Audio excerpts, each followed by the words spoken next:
Purificat Ion Practice. Techniques to cleanse your body and mind.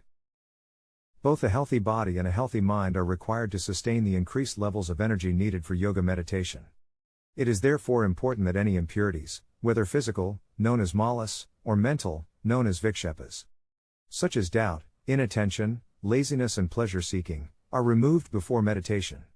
When the purification practices in this chapter, Nadi Shodhana, alternate nostril breathing, Agnisara Kriya activating the digestive fire, Kapalabhati, skull shining breath, and Ashvini Mudra, horse gesture, are regularly performed, preferably daily. They will purify the body's energy channels, strengthen the digestion, burn up toxins, massage the internal organs, awaken the life energies of the body, and cleanse and calm the mind in preparation for meditation.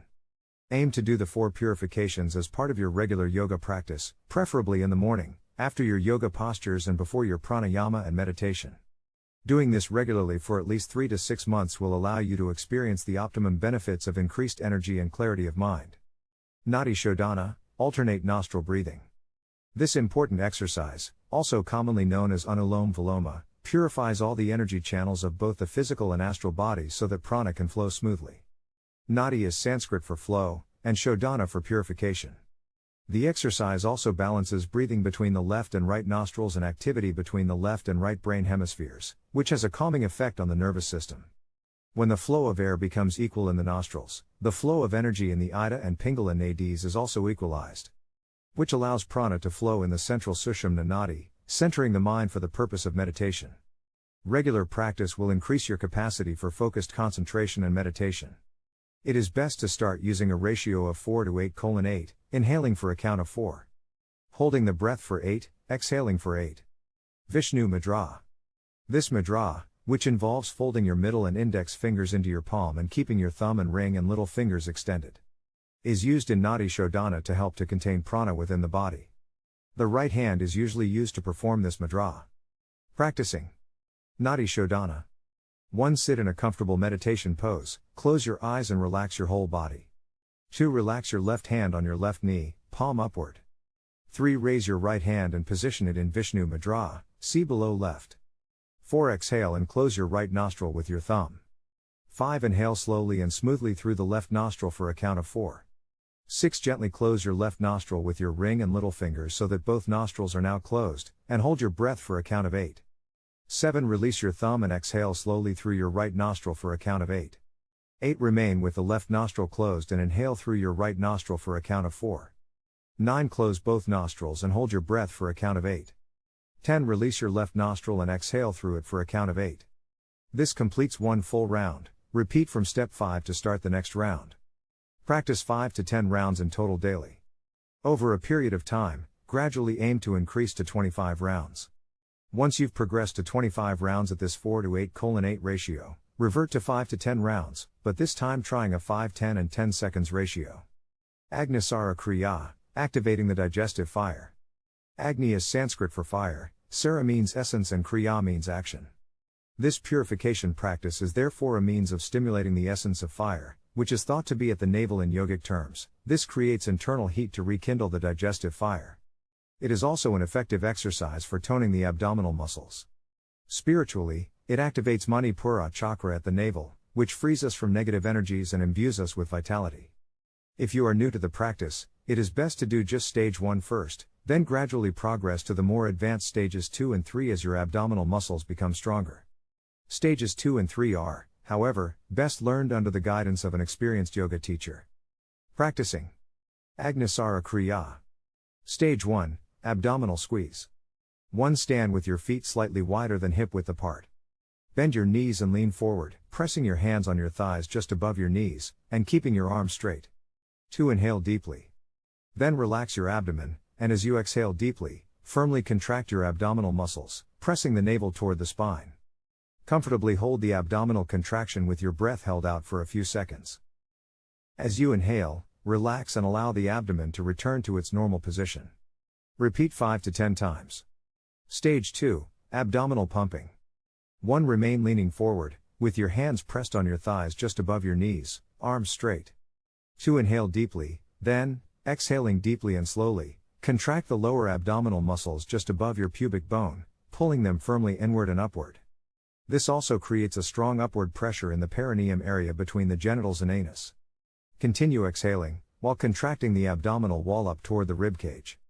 As you complete the exhalation, inhale and, without pause, in a wave-like motion, slowly release the contraction from the upper to the lower abdomen. 3. On your next exhalation, once again contract first your lower, then your upper abdominal muscles. Then, holding your breath for as long as you comfortably can without strain, pump your abdominal muscles in and out in quick succession. At first, aim to do about 20 pumps. Then inhale, relax and stand upright again. As you become more experienced, you can gradually increase to doing 10 rounds of 20 pumps, taking a short break between each round. Stage 3, Abdominal Rolling, Laliki Nali. 1. Bend your knees again and lean forward, pressing your hands on your thighs just above your knees, and keeping your arms straight. 2. Exhale deeply, and firmly contract your abdominal muscles, bringing the navel toward the spine. This is Uddiyana Bandha. 3. Maintaining this lock, press your hands into your legs and give a forward and slightly downward thrust to the abdominal portion between the navel and the pubic bone.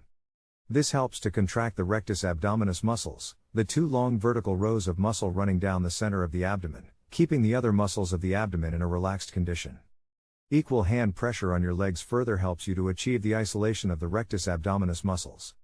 4. Once you can achieve this initial isolation of these muscles, try to isolate just the right rectus muscle, Dakshina Nali, by leaning your body forward.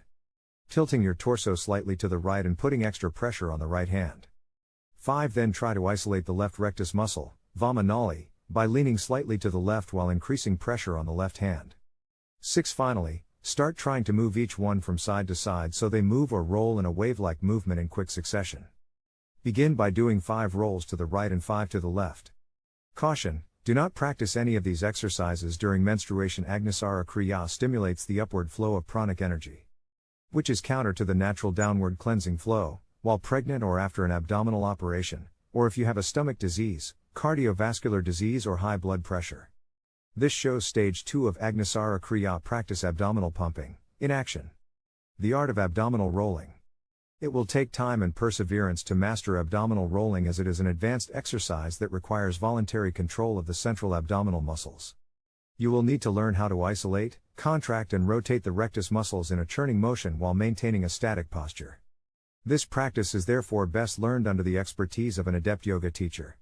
However, it is included here because, once learned, it is a valuable practice that contributes toward the awakening of dormant kundalini, helping it to ascend through the sushumna to the crown chakra. Kapalabhati, skull shining breath. Kapala is Sanskrit for skull and body means shine. The practice of Kapalabhati, which involves a series of rapid, active exhalations and passive, effortless inhalations, therefore literally shines or purifies the cavities within the skull, invigorating the brain with a massaging effect, rejuvenating the nervous system, and awakening dormant centers responsible for subtle perception.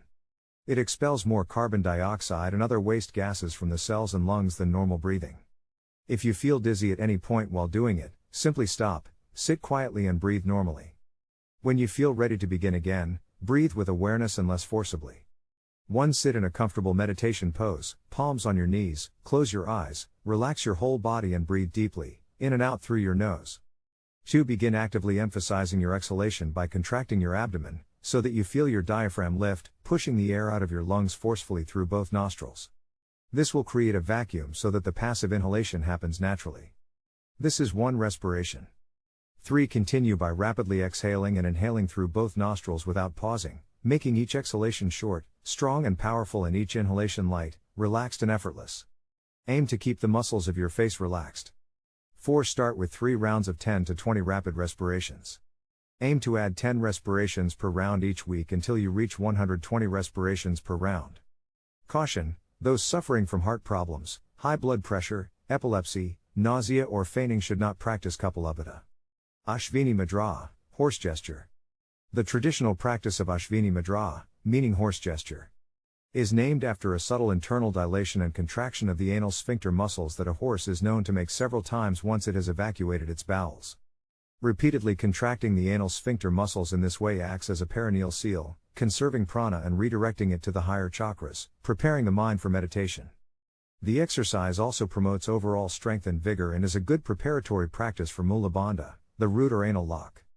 It also has physical benefits of strengthening the anal muscles and helps in counteracting disorders such as constipation, piles and prolapsed uterus or rectum. 1. Kneel in thunderbolt pose with your head, neck and spine upright and aligned.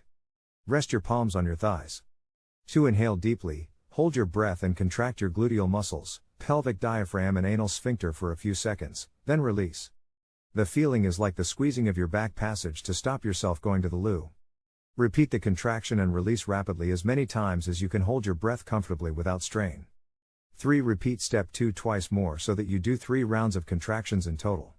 Aim to slowly and gradually work your way up to being able to do 30 contractions in one go, then 60, being careful not to strain in any way.